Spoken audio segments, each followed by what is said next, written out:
Hello. So we're going to start talking about vital functions again. So as you know, the vital functions are what keeps any organism alive, and vital functions, life-giving functions. You also know they are very hard work. So again, those vital functions are the vital functions that just keep you alive: nutrition, respiration, and circulation.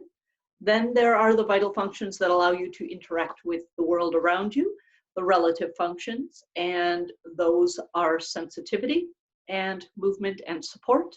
And finally, in order for a species to stay alive, it has to reproduce. So the final vital function is reproduction.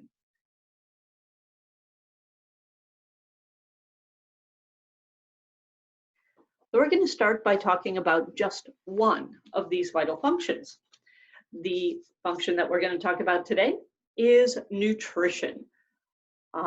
Nutrition comes from the Latin words nutrix, meaning nurse, and also nutrire, to feed, nourish, or suckle.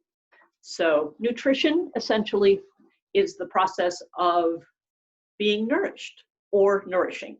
So, and in what we're going to talk about, it's the steps that an organism needs to take in order to take in food and assimilate it. So how does an organism carry food into itself and turn it into the nutrition it needs for growth and tissue replacement?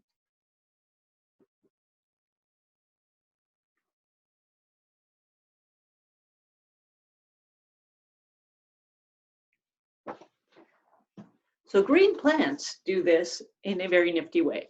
They take inorganic matter, water, and the energy from the sunlight, and they make their own food. Animals, on the other hand, get food by eating plants or eating other animals.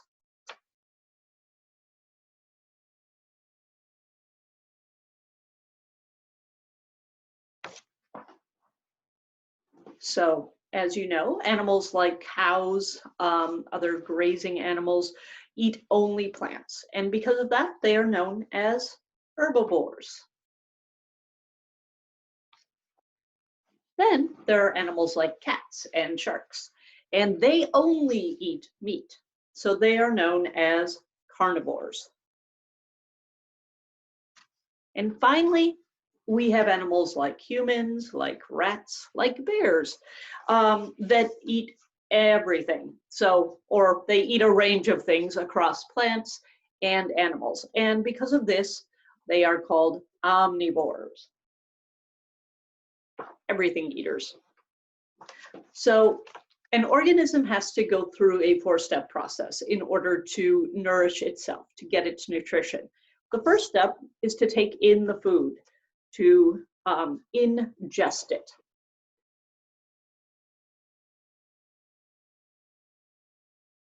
And that comes from the Latin words in, meaning to take in, and gerere, carry in. After the food is inside the organism goes about digesting it. So to digest means to prepare the food for absorption. So it can process it and get nutrients from it. And that comes from the Latin die, apart, and gerere, to carry. So to carry apart. After the nutrition has been taken out of the food, the organism has to get rid of the unused food material. So it egests it. E meaning out, gerere, carry. So egest. And to eliminate it from the body, so it eliminates waste from food, from tissues, from blood. And the word for eliminating that waste from the body is excrete. And that comes from the Latin excretus, meaning sift out. So we're going to observe how an organism goes through this process in just a moment.